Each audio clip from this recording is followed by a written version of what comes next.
Y acotando esto, agregando pie diabético. Siguiente, por favor. Nuestros objetivos son los siguientes. En primer lugar, tenemos que definir qué es una neuropatía periférica y qué es una neuropatía periférica compresiva. En segundo lugar, tenemos que realizar una revisión superficial de la anatomía previa a cada patología, porque para entender esto, tenemos que comprender qué músculos se inervan por cada nervio distinto. En tercero, vamos a identificar el mejor método de estudios para las neuropatías periféricas, los cuales van a estar dictados por el Colegio Americano de Radiología en su última guía del 2017. Y cuarto, vamos a identificar un método sistemático para la lectura de la resonancia magnética en la neuropatía periférica, o también llamada neurografía. Y quinto, vamos a definir las neuropatías periféricas por compresión más frecuentes, en las cuales son tres que hay que conocer. Acotándoles, antes agregando, son tres. La primera es la neuropatía del nervio peroneo común, la segunda va a ser la neuropatía del nervio ciático, y la tercera va a ser el neuroma de Morton. Especial interés en la neuropatía del nervio peroneo común. ¿Ya? Siguiente, por favor. Entonces, definamos una neuropatía periférica. Una neuropatía, o en un nervio periférico, es todo aquel nervio que está en el sistema nervioso periférico, lejos del cerebro y lejos de la columna vertebral. Por lo cual, una neuropatía, patología, es la pérdida de función de este nervio, sea sensorial o motora, y que se expresa en la clínica como parestesias o pérdida de la debilidad, o como en el nervio peroneo común, se va a expresar con un pie en péndulo que va a ser así. ¿Ya? Y una neuropatía por atrapamiento es la neuropatía producto por una presión o por una alteración mecánica. O sea, hay algo que está presionando el nervio. Es lo único que hay que saber. Una neuropatía periférica por compresión es la pérdida de función del nervio porque algo lo está presionando por fuera. ¿Entiendes? Entonces, si vamos a hablar de la resonancia magnética, tenemos que irnos un poco más adentro, aparte, acotar en la histología de qué es un nervio, de cómo es un nervio y de cómo vamos a interpretar esta imagen. Porque las mismas características del nervio nos van a permitir estudiarlo de manera distinta en resonancia magnética.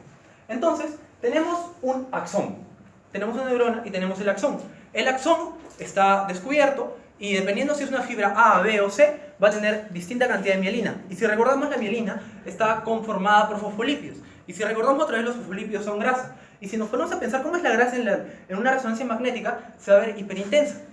Entonces, tiene grasa. Esa grasa está tapada por un tejido conectivo que se llama endoneuro. Muchos axones con su endoneuro se juntan y forman un fascículo. Entonces, tenemos un montón de axones que tienen grasa y que están dentro de un fascículo. Esto nos va a dar una imagen semejante a la grasa, o sea, hiperintensa. Esta imagen hiperintensa, esos fascículos van a estar comprometidos en muchos, y van a formar un nervio. Y este nervio va a estar tapado por el epineuro. Entonces, vamos a tener un nervio que va a tener dentro de sí fascículos, y esos fascículos van a tener la intensidad de la grasa.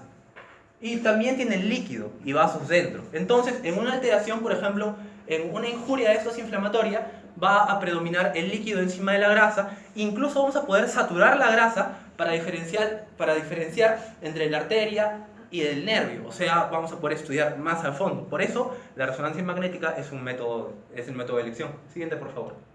Entonces, ¿cuál es el mejor método de imagenología? Como ya les he estado diciendo, la Sociedad Americana de Radiología, o el Colegio Americano de Radiología en realidad, en 2017 sacó una guía saca sus guías que son Appropriateness Criteria, que es para los médicos de Estados Unidos, en los cuales les dicen, este estudio es el mejor que puedes pedir, este es el estudio mejor que no puedes pedir, o esto es lo que debes hacer. ¿Ya? Para la plexopatía, o para las neuropatías periféricas, la resonancia magnética es el método ideal para la evaluación de las plexopatías y neuropatías periféricas. O sea, la resonancia magnética, mal. Otros estudios que también están la mielografía y está la tomografía computarizada. ¿Ya? También se usaba la electromiografía, pero sin embargo ese es un método invasivo. La resonancia magnética no es invasivo. Aunque no está al alcance, es muy útil. Y la resonancia magnética es el método de elección para la evaluación del pie diabético.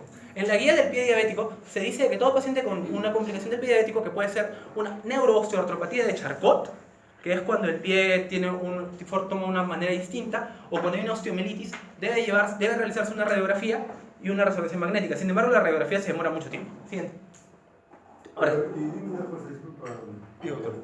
¿Cómo es y si yo es mejor si le pongo un contraste?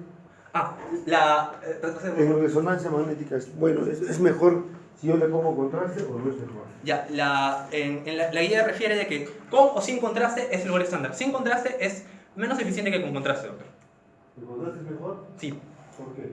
Porque en algunas situaciones vamos a encontrarnos por las neuropatías por atrapamiento, que van a ser por neuromas, por schwannomas, y el contraste nos va a ayudar a diferenciar si es del propio nervio o si es alejado de este. Ahora, ¿qué secuencias pido? Aquí van a ver algo que se llama ideal, que es un tipo de secuencia así como el spin echo, que te va a dar 4. Fase, fuera de fase, T1 y T2. Para fines prácticos vamos a estudiar T1 y T2 FAT-SAT. T1 con fines anatómicos para diferenciar bien los músculos y saber dónde estamos, porque en primer lugar vamos a saber dónde estamos, para lo cual usaremos este gráfico que dibujé antes de que llegara el doctor. A ver. Este gráfico de aquí. Está bien, ¿ah? Pero cuando veamos las imágenes vamos a aprender. ¿Ya? Entonces, ya ustedes están viendo las secuencias básicas, ¿no? T1, T2, ¿qué más me has dicho? FAT-SAT. ¿Y el STIR? ¿Qué es el STIR? ¿Cuál es la diferencia del T2, FAT-SAT y el STIR? Ya, aquí hay que acotar algo. FAT-SAT y STIR cumplen la misma función, que es suprimir grasa. Sin embargo, FAT-SAT es mejor cuando tienes un campo, o sea, FAT-SAT es mejor porque tienes mejor resolución cuando tienes un campo más pequeño, y STIR es mejor cuando tienes un campo más grande, pero te da menor resolución de imagen. Esas son las más grandes diferencias que hay entre FAT-SAT y STIR. Y si hay un proceso inflamatorio, ¿cuál me sirve más? ¿El FAT-SAT, el T2 FAT-SAT o el STIR? Depende de la zona. No, ¿cuál te da más? A FAT-SAT. No, el STIR. Sí. El STIR. ¿Por qué el STIR? Porque el STIR le sirve para inflamatorio. El FAT-SAT satura grasa. Satura grasa, pero también realza más lo que él ha dicho en el nervio. ¿Ah? O sea, realza el nervio casi anatómicamente por donde va su estructura. Y si hay una inflamación, lo realza un poco más lo que es el STIR. A ver, vamos a ver las imágenes. Las imágenes nos van a enseñar. A ver. Aquí hay que acotar esto acá para entender lo que vamos a hacer. Entonces, ¿qué debo ver? La guía recomienda esto. Si el músculo está hiperintenso, más de lo normal, sugiere denervación, que es un hallazgo indirecto. O sea, hay que saber qué nervios están inervados cada músculo, y para eso usaremos esto aquí. Si el nervio está ensanchado, difuso localmente y está hiperintenso, es un hallazgo directo de que hay una compresión cerca. Y si el nervio está hiperintenso en la zona de ensanchamiento, también sugiere. Pero para poner fines prácticos, hay que tener esto. Hay que comparar con nervios normales, en los que algunos hemos puesto imágenes, o con el otro lado, y hay que buscar denervación, que los músculos estén hiperintensos. Eso es lo primero que hay que hacer, ¿ya? Lo más importante que has dicho, lo más importante que acabas de decir, es eso. Ajá. Lo bueno es que nosotros tenemos una pierna en un lado y pierna en otro lado. Entonces, hay que comparar. En radiología siempre se compara. Lo que tú has dicho es importante. Un lado con el otro lado. Vemos una imagen y otra imagen. Ahora, dense cuenta de la bondad de la resonancia magnética. Esto antes, como él dice, en electromiografía no se ve nada, no se ve solamente, puede decir, bueno, es un dermatoma, pero ¿qué nervio será exactamente? Morfológicamente, no, te lo dice morfológicamente. Tomografía es más burdo, más grueso, para ver cosas más gruesas, como esto, pulmón, hueso, angio, no para nervio. Ecografía, imposible, ¿no es cierto? En cambio, resonancia es ideal para estos estudios, ¿no? Cuéntenlo. Sí. No, que continúe tu compañera, a ver. ¿Y tu gráfico? Este gráfico vamos a usarlo cuando veamos las imágenes, Ya. porque hay cortes axiales y va a ser útil para hacerlo de los cortes ahí.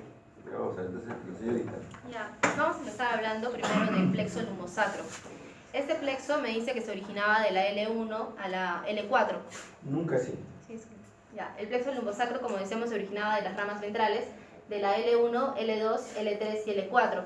Su localización se encuentra por delante de los procesos costiformes de las vértebras lumbares y también por delante del músculo cuadrado lumbar. Sí.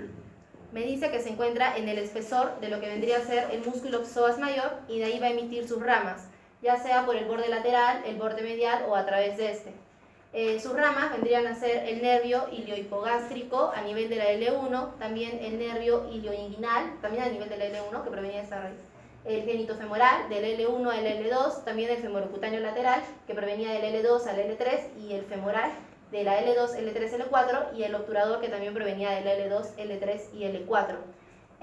Me dice que también tenemos que acotar acá del tronco lumbosacro, que es el tronco que se originaba de una rama pequeña de la L4 y de una rama ventral de la L5, que iba a descender hasta encontrarse con las raíces de la S1 a la S3, a nivel del músculo piriforme, para ya darme origen al plexo sacro. Esta es una imagen coronal en neurografía potenciada en T2 ideal con saturación grasa, en donde podemos ver el plexo lumbar se puede ver ahí el nervio femoroputáneo. También, ¿Qué es un T2 ideal? el T2 ideal con saturación de grasa era una secuencia que se empleaba más que todo para ver los nervios, suprimiendo la grasa, y de esa forma realzaban más y se podía determinar su estructura y cómo se ¿Eso se utiliza actualmente o era más antiguo? Es un poco más antiguo. Es más antiguo, ¿no es cierto? Eso. Ya yo no, la verdad que no lo he visto, pero se ve el plexo muy bien, ¿no es Sí, es cierto? que por eso se escogió, porque se Se ve podía muy ver bien, las ¿ah? ramas. Y también el tronco lumbosacro, que ya estaba conectando con el plexo sacro para ya dar a continuación del otro. Ya. Siguiente. Ahora, acotando lo del plexo sacro. Como decíamos, el plexo sacro en este caso provenía del L4, de la L5, también de la raíz S1, S2, S3 y S4. Ya.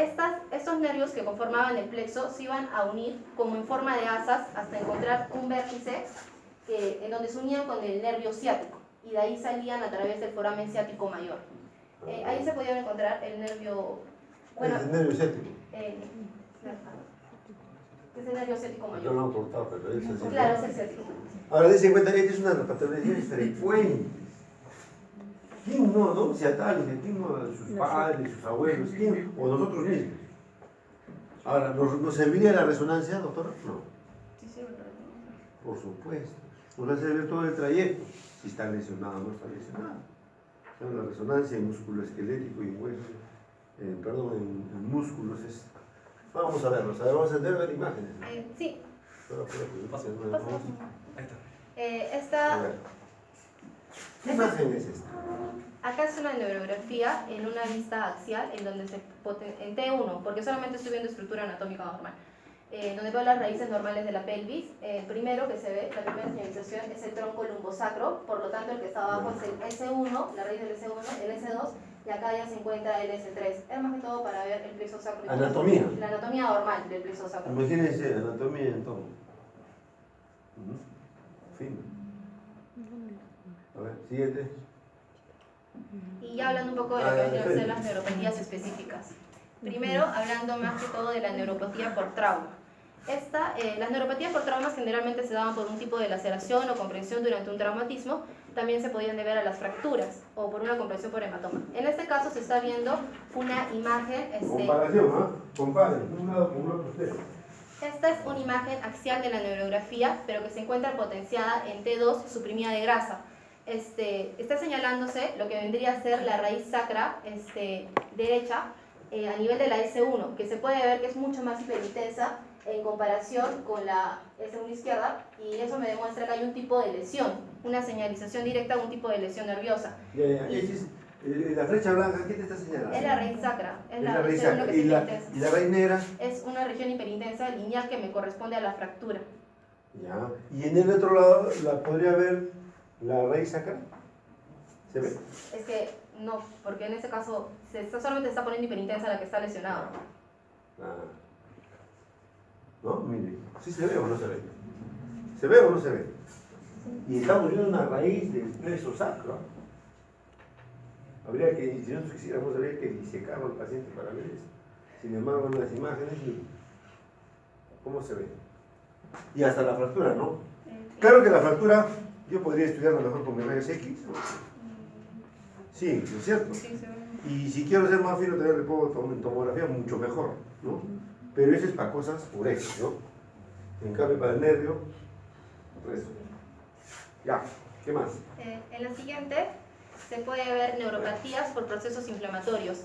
En este caso se está viendo una hiperintensidad a nivel de lo que es la articulación sacroiliaca, en donde están señalados los asteriscos, y esta inflamación que se produce, considerada como sacroilitis, me dice que me está generando una hiperintensidad a nivel también de las raíces sacras, en donde está la flecha blanca, que generalmente se produce una hiperintensidad. ¿Qué secuencia es?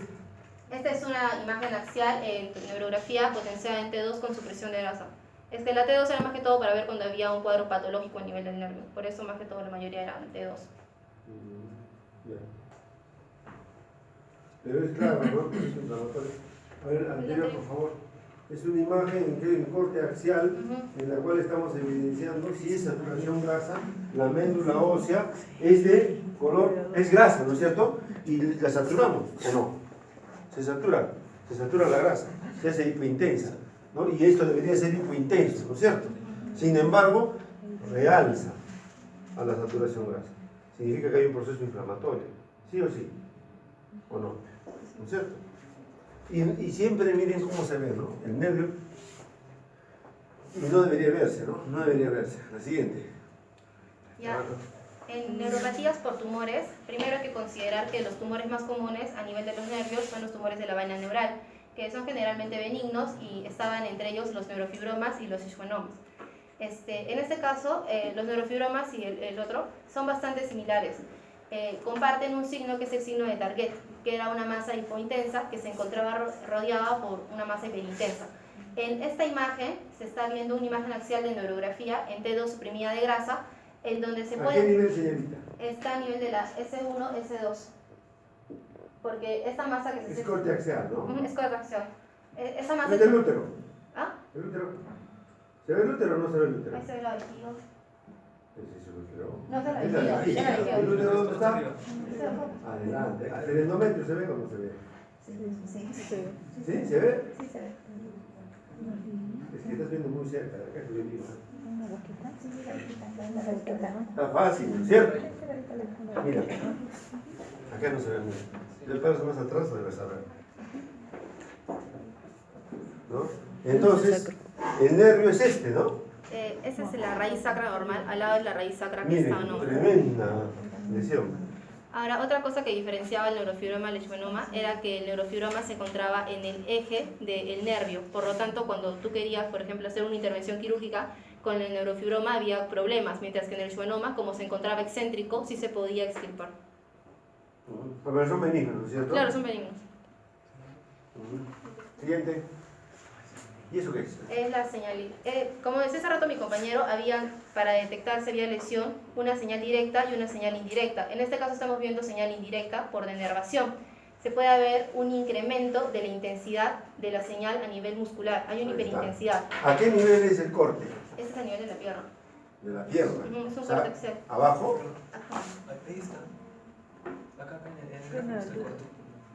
A ver, no, desástranos. El corte está a este nivel. Ahora, el corte está acá, ¿no? Este es el tibia y el peroné. Entonces sería de la mitad un poco más arriba, en el tercio superior. Miren, en el tercio superior lo que estamos viendo. Ya, a ver, explícanos. Ya. Anda, bien aquí, a ver. ¿Pero qué son SLG, MG, qué será? Ah, son los músculos. Es como está a nivel de la pierna. Este sería Este es el astronemio lateral. lateral y el El medio. medial. Ya. Este es Este el- sería el sartorio. El solio. El solio, perdón, sartorio no es el solio, El ¿no? solio. Este es tibial el posterior, el peroneo. peroneo, el Tibial el anterior. tibial anterior y el extensor largo de los dedos. Ya, y estos negros. Es la tibia y el peroneo. Ya. O sea, ¿esta es anatomía pura? No, porque bueno, o sea, sí se ven Tú todas. dices que está denervado, ¿no? Está denervado porque hay un incremento de la intensidad a nivel de la señal muscular. Por eso se decía que podría haber una lesión a nivel de lo que es el nervio Lo ciático. ideal hubiera sido que pongan una denervada y una no denervada. ¿No? Entonces, ahí sí se compara, ¿no es cierto? Pero acá no nos vas a dejar ahí en... ¿Por qué me dices que está denervada? ¿Por qué? Hay un incremento de la intensidad de la señal. Además, también se podría decir, bueno, acá también se indica que hay una atrofia a nivel del extensor largo de los dedos y también del peroneo, que también se producía en los casos de una denervación que ya estaba más avanzada. ¿Cuáles son? ¿Dónde están los nervios acá? Acá, el extensor largo de los dedos y el peroneo se encuentran atrofiados, ligeramente. levemente. Atrofiados en la masa muscular. En la masa muscular. ¿Y en el nervio se puede ver ahí? ¿Está el nervio ahí? El nervio que está afectado porque es el nervio ciático. El nervio ciático es el que está afectado, el que me está generando una hiperintensidad a nivel de todos los músculos. Ya, pero no se ve nada, lesión en el Es ciático. que es nada. una señal indirecta de la lesión. Ya.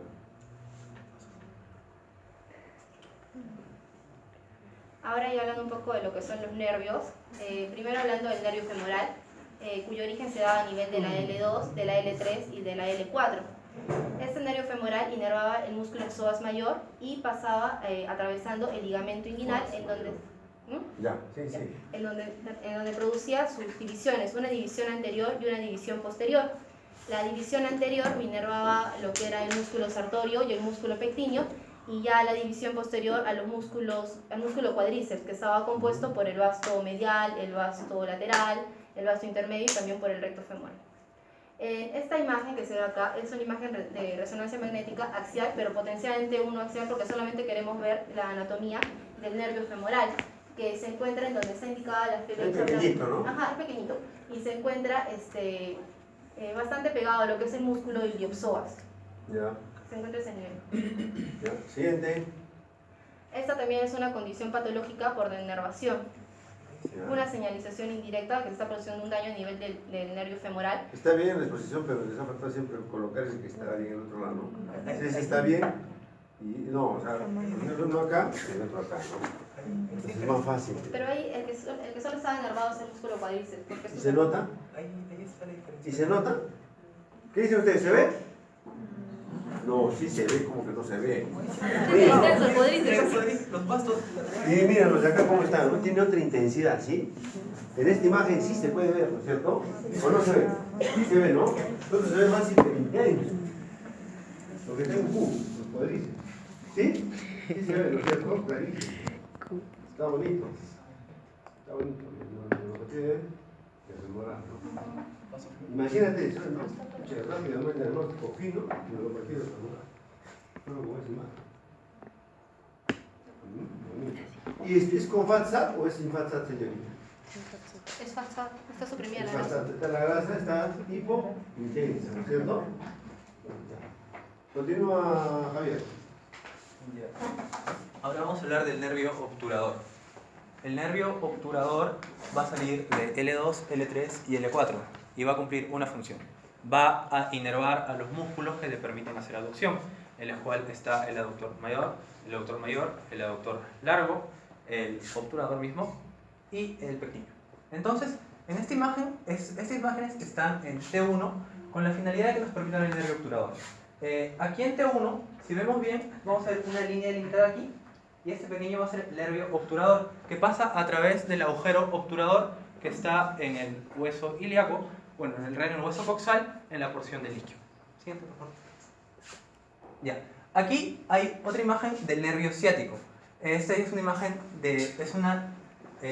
imagen de anatomía y si nos ubicamos bien, acá vamos a ver los dos huesos coxales en su porción superior, así que el corte va a estar por aquí, porque tampoco estamos viendo una vértebra lumbar.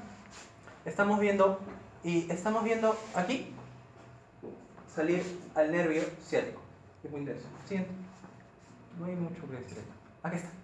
En esta sí. Ya fue escandaloso eso. Ya, esa es una T2 axial con FATSAT Tremendo. y el nervio ciático se encuentra ahí. Sin embargo, hay que recordar siempre en qué lugar estamos en la anatomía.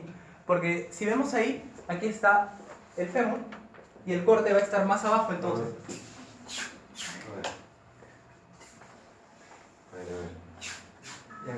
Ahí vemos el fémur y el corte va a estar aquí. Entonces, si nos estamos ubicando en el fémur, tenemos que recordar que hay anterior y posterior. Y hay que recordar que el nervio ciático está pasando por posterior del fémur porque pasa por el agujero ciático, que es un agujero que se forma por el músculo piriforme y la escultura ciática. Así que, si fuera el femoral, estaría por delante, pero es el nervio ciático. Es para atrás, ¿no? Clarito. O sea, por el examen. Tremendo. Para el examen, cuando vean el fémur, ahí está atrás el ciático. Esta imagen lo voy a poner un regalo. Siguiente, por favor. Anoten. Ya. Esa es una neuropatía ciática después del reemplazo total de cadera. Oye, qué escándalo, mira, la troca que la mandaba. Es un escándalo, ¿no? Ya. Entonces, otra vez nos ubicamos bien. Hasta yo me doy cuenta que está atrás. Y vamos. Otra vez el fémur. Pasamos el corte y ahora estamos un poquito más abajo porque ya no estamos viendo el otro lado. Así que estamos por aquí. Y vamos al fémur y recordamos que este tiene músculos en el compartimento anterior y en el compartimento posterior. Tiene compartimento anterior, ¿no? ¿Cierto? El músculo tiene compartimento anterior, compartimento muscular, es un paquete muscular en la parte anterior y un paquete muscular en la parte posterior, ¿no? Entonces, anteriores vamos a encontrar. La siguiente pregunta es: ¿qué músculos están denervando? Y para eso vamos a poder razonar es lo siguiente. Entonces, si estamos aquí, hay que recordar que en la parte anterior se encuentra el cuádriceps, que está conformado por el recto anterior, el vasto medio, el vasto lateral y el vasto. Así que acá está el vasto lateral, vasto medio, recto y vasto. Y acá atrás hay dos músculos que se están denervando. Entonces la siguiente pregunta es: ¿quiénes están atrás? Atrás están los isquiotibiales. Están el bíceps femoral, está el bíceps femoral, el semimembranoso y el semitendinoso. En esta imagen vemos que se denerva el bíceps femoral. Siguiente. los nervios gluteales, que hay que saber que son L4, L5S1, L5S1 y S2. Aquí lo interesante es que tenemos tres músculos glúteos: glúteo mayor, glúteo menor y glúteo máximo, ¿ya? Entonces, ¿qué es lo interesante? Que el nervio gluteal inferior es el que inerva al glúteo máximo. O sea, es al revés, aunque la lógica diga otra cosa. Siguiente, por favor.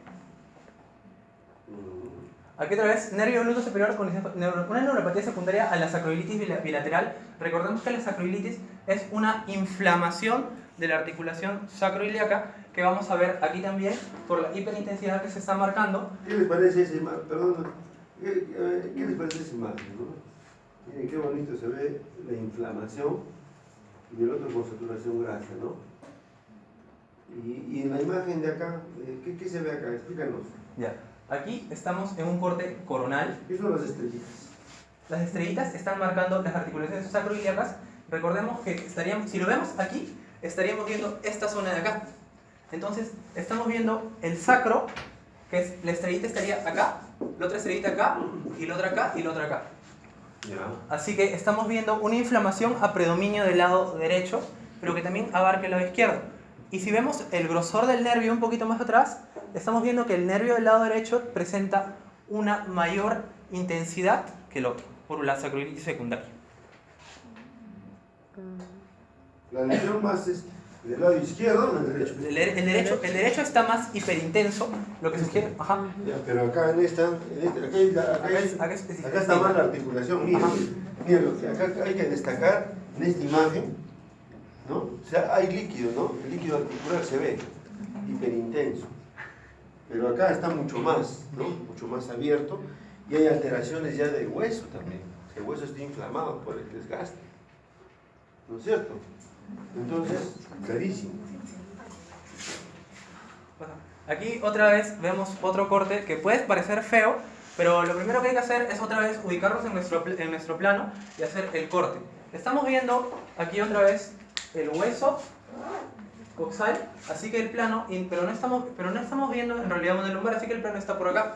Está por abajo, ¿no? Ajá. ¿Y el sacro dónde está? El coxis, sacro. perdón, el coxis. Acá. No. Este que dice, Bueno, acá. mira, el huesito, el último huesito que tiene la misma densidad, ¿no? La misma intensidad, perdón. Entonces Ya. aquí está el glúteo Entonces está máximo. abajo siempre, como tú dices, el codo. Y el nervio glúteo inferior esta vez. Y este mira cómo está Es el en que comparación con el otro, ¿no? Ujú. Pero recordemos que el glúteo máximo es el que se está hiperintenso. ¿Y quién inerva al glúteo máximo? El nervio glúteo inferior. Así que es una neuropatía del nervio glúteo inferior. Siguiente. Ya, esa es la parte. Ya, recuerdan que les dije en la primera parte que la neuropatía del nervio peroneo común es la más frecuente. Entonces, alta atención a este. El nervio peroneo común es una rama del nervio ciático. O sea, y el nervio peroneo común nace junto al nervio tibial. El nervio ciático se divide en la fosa poplitea, en el nervio peroneo común y en el nervio tibial posterior. El nervio peroneo común es muy frágil por lo siguiente. Siguiente, por favor. No, retrocede, anatomía, a ver otra vez. Señálanos, el de arriba, ¿cuál es? Ya, este es el nervio ciático. Es el ciático. Entonces, aquí está la fosa poplitea. Ya está. Una vez llega a la fosa poplitea y se divide. Y el nervio peroneo va para adelante y le da como que va y abraza el cuello del peroné y el nervio tibial posterior se va para atrás. Y aquí en esta zona hay que tener bastante atención porque siguiente. A ver. Porque una vez que el nervio peroneo común atraviesa este lado, aquí se divide. Y se divide en nervio peroneo común, en nervio peroneo superficial o musculocutáneo y nervio peroneo profundo o tibial anterior. Y en esta zona, donde se divide, que le dicen canal fibroóseo peroneal, que está delimitado por el músculo peroneo mayor, que es este de aquí, esta zona, lo único que la protege de toda la injuria externa es el tejido celular subcutáneo y piel. Y eso no es mucho. Así que por eso es la zona donde más puede lesionarse. Siguiente. Entonces, otra vez nos ubicamos en una imagen. Esta es una neuropatía del nervio peroneo común, pero ahora es el nervio peroneo común superficial o profundo. Hay que recordar nuestra anatomía. Estamos en un corte en el que vemos la tibia y el peroné. Así que estamos en un corte otra vez que está aquí. Recordamos que la tibia y el peroné los músculos de la pierna se dividen en compartimento anterior, compartimento posterior. El posterior es superficial y profundo, y de ahí un compartimento lateral. Así que nos ubicamos. Compartimento anterior, Sí, sí, sí. anterior está hiperintenso. ¿Y quiénes están ahí? Ahí está el tibial anterior. La mnemotecnia es tía gorda come peras. Tibial anterior, gorda de extensor. Los que están adelante son extensores, los que están atrás son flexores del dedo grueso. Tía gorda come, seo, extensor común de los dedos.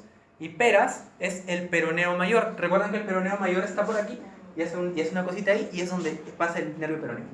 ¿Ya? Entonces, si eso está así, ¿qué nervio peroneo será el que está ahí? Aquí, todos los del compartimento anterior los inerva el nervio peroneo profundo.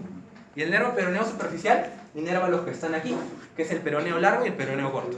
Entonces, recordando todo lo que ya les hemos enseñado, lo que les he dicho, esta inervación de los músculos del compartimento anterior sería producto del nervio peroneo profundo. Así que ahí está. ¿De qué músculo es? Todo esto es compartimento anterior. Ya. Es tibial, la montaña es tía gorda come peras. Ah, ya. Tibial, Tía gorda, ponte. tibial, Tibial. dedo extensor, los de adelante son extensores, los de atrás son flexores. Claro. Extensor del dedo grueso, gorda come, extensor común de los dedos y peras, peroneo mayor. Ahí está. Esos están por adelante. Es el compartimento lateral, es peroneo largo y peroneo corto, y atrás están los dos distintos. Hay que recordar que aquí en la anatomía, aunque parezcan que hay tres y no nos cuadra, es que en el paquete arterial o en el paquete arteriovenoso van dos venas por una arteria. Siguiente. No, entonces, ese es un estudio antes y luego. Ese es un estudio en En T. dos con grasa suprimida. Ya. Pero Bueno, el es una- músculo está es una densidad. medio gris, ¿no? Es una densidad de protones, me equivoco. Es una densidad de protones Densidad protónica. con grasas suprimidas. Densidad protónica. Sí. Ya. Sí. Siguiente. Ya, aquí, para La fines... densidad protónica es medio plomito, o sea, el músculo es medio plomito. A ver, retrocede. Es medio plomito el músculo, como si fuese un T1. Pero la saturación grasa siempre se hace en T2 o en densidad protónica. Ya. Aquí con fines prácticos hemos colocado Eso es. dos. Aquí estamos viendo una vista. Si el paciente tuviera los pies... T1, T2, T1 o T2. Eso es densidad protónica otra vez. Ya. Ese ya es un corte más atómico. La siguiente va a haber un T1 con gadolinio. Si el paciente tuviera los pies así, el corte estaría a nivel de acá. Y estaríamos viéndolo de atrás. O sea, así, como me ven a mí ahora. Ya. Ya, entonces, recordando otra vez, estos dos de aquí se asemejan a músculos que tenemos en la pantorrilla. O sea, en realidad son el gastrocnemio medial y el gastrocnemio lateral. Recordamos que estos dos gastronemios forman la fosa poplitea. Y recordando la fosa poplitea otra vez, la forman el bíceps femoral y el semimembranoso. ¿Y quién se divide? Se ve bien, ¿ah? ¿Y quién se divide en la fosa poplitea? El nervio ciático. Y el nervio ciático ahí se divide en el nervio peroneo común, que se va para adelante, y en el nervio tibial posterior, que se va entre los dos gastronemios y luego pasa anterior al tibial posterior. Entonces, esto es lo normal. Debería irse para acá. Pero miren, aquí el nervio está recorriendo su camino, se encuentra con algo. La siguiente pregunta es, ¿esa masa es del propio nervio? ¿Esa masa no es dependiente del nervio o es de otro lado? Y la pregunta se responde usando gadolinio. Siguiente. Se coloca gadolinio y no se encuentra un aumento en la tensión nervio peroneal común, por lo que nos indica que esto es un schwannoma. Y ahí está la masa que capta contraste de manera homogénea. El schwannoma es captador de contraste, ¿no? Ya. Ahora, recordando el nervio tibial posterior, que es un nervio bastante interesante porque da inervación a los músculos del compartimento posterior, superficial y profundo, y luego en este retináculo flexor inferior pasa y se produce, cambia de nombre y da una inervación plantar medial y lateral. Lo interesante de aquí es que podemos ver incluso cómo pasa el nervio. Este no es el nervio, este de aquí delgadito es el nervio. Es hipointenso y hiperintenso. Es hipointenso. Está pasando ahí delgadito. Pero tú me has dicho que el nervio, no sabemos su histología todavía, ¿no es cierto? Y he dicho que como es grasa, es hiperintenso. ¿Sí o no? Claro, Ustedes escucharon eso, ¿no? claro, ¿Qué dijo? Que el nervio era hiperintensor. Entonces me está engañando. Debería verse Ahora dime tú, ¿por qué me has dicho eso? debería verse hiperintenso. Eso es T1. ¿Cuál es el nervio? Este de aquí.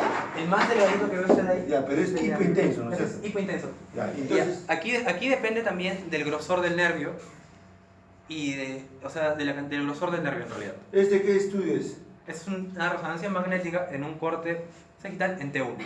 El T1 que es con sin contraste. Sin contrastes este Sin contraste. Es netamente anatómico. Ya. Y ahí se va el nervio en negrito. El siguiente, por favor.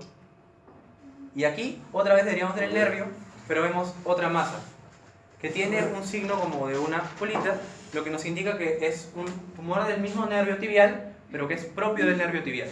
No es un schwannoma, es propio del nervio tibial. Siguiente. Ya, ahora sí. Síndrome del túnel tarsiano. Otra vez, recordamos aquí en resonancia magnética en T1 y en T2 con supresión de grasa, recordemos para ver fines anatómicos, Sí, 1, 2. y acá vemos con fines. ¿Cuál se ve mejor? Con panza, ¿no? ¿Sí o no? Aquí, claro. ¿Dónde está el nervio? Ya, miren. Vamos a primero usar la imagen y vamos a dibujar el nervio implantar medial, que debería estar por aquí, y el nervio implantar lateral, que debería estar por ahí. Pero vemos que hay una imagen negra, una imagen en realidad hipointensa, que nos sugiere que hay una lesión que está señalada con el asterisco. Pero en T1 no la podemos ver. Así que nuestra siguiente misión es buscarla en T2, con saturación de grasa. Y en T2 con saturación de grasa deberíamos ver un nervio, otra vez, hipointenso porque estamos saturando la grasa. Y no deberíamos ver una hiperintensidad, porque una hiperintensidad, recordando la histología que les dije al inicio, es que cuando hay una hiperintensidad significa que hay una infiltración y hay una injuria al nervio. Pero lo que ocurre aquí es que vemos eso, una injuria en el nervio plantar medial, que está señalada en las flechitas.